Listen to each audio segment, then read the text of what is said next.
আসসালামু আলাইকুম। Welcome to blog one. আমি সাব্বির হোসেন আপনাদের সাথে আছি। আজকে ফার্স্ট ব্লগে আপনাদেরকে নিয়ে যাব আমি আমাদের নওগাঁর ঐতিহ্যবাহী একটা স্থান, সেটা হচ্ছে নিয়ামতপুর ঘুঘুডাঙ্গা। সরকার চাইলে আমাদের এই রাস্তাগুলো একটু বড় করতে পারতো এবং বাঁকের জন্য রাস্তাগুলো অনেক শর্ট মনে হয়েছে এবং নতুন রাস্তা যেটা করেছে এটাতে অনেকটাই রাস্তা ছোট হয়ে গেছে।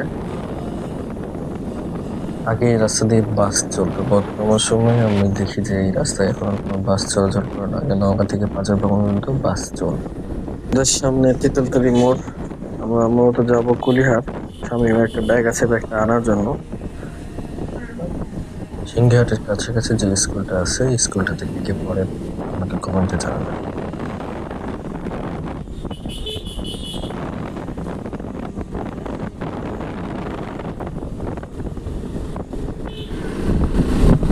স্বামীর ব্যাগটা নিয়ে আমরা এই যে চোরবাজার ব্রিজের উপর দিয়ে রওনা দিলাম। পুরো রাস্তা হাত দিয়ে ভিডিও করলাম। নিয়ামতপুরে আসার পরে দেখি এখানে একটা সুন্দর স্ট্যাম্প লাগানো আছে। স্বামী আমাকে সেটা বলেই নাই। তো যাই হোক, ব্যাক ক্যামেরা দিয়ে একদম দেখা যায় কিন্তু বোঝা যায় না, অনেক ঝাঁকি হয়। ভালো ফোন হলে এটা ভালো বোঝা যেত, তাই আবারও ফ্রন্ট ক্যামেরা চালু করলাম। ফ্রন্ট ক্যামেরা চালু করতে কিছু ভিউ দেখতেছিলাম, দেখাতে পারলাম না, কারণ হচ্ছে আমার ব্যাক ক্যামেরা ভালো না, আর গাড়িতে অনেক ঝাঁকুনি ফিল করি।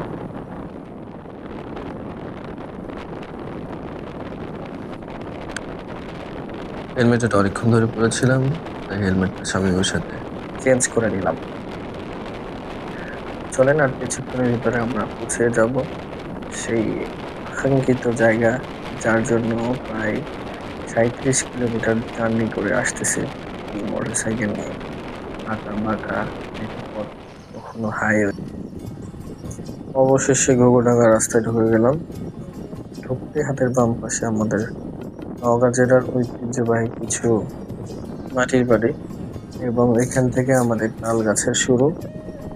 তো মোটামুটি 800 থেকে 900 মিটারের মতো প্রশস্ত এই তাল গাছের মেন যে পয়েন্ট, ভিউ পয়েন্টটা যেটা বলা হয় ঘুঘুডাঙ্গার মেন ভিউ পয়েন্ট। দুই পাশে তাল গাছ এবং ধান ক্ষেত গুলো সবুজে, প্রকৃতিটা একদম সেজ আছে। ধানগুলো যখন বড় হবে তখন আরো ভালো লাগবে।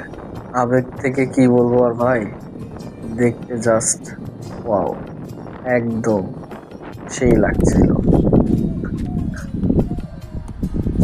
ওটা নেমেই আমি সর্বপ্রথম ক্যামেরাটা সেট আপ করে নিলাম। তো দেখতেছিলাম যে ভিউটা কেমন আসে ছবি তোলার জন্য, কারণ আসছি ফার্স্ট টাইম।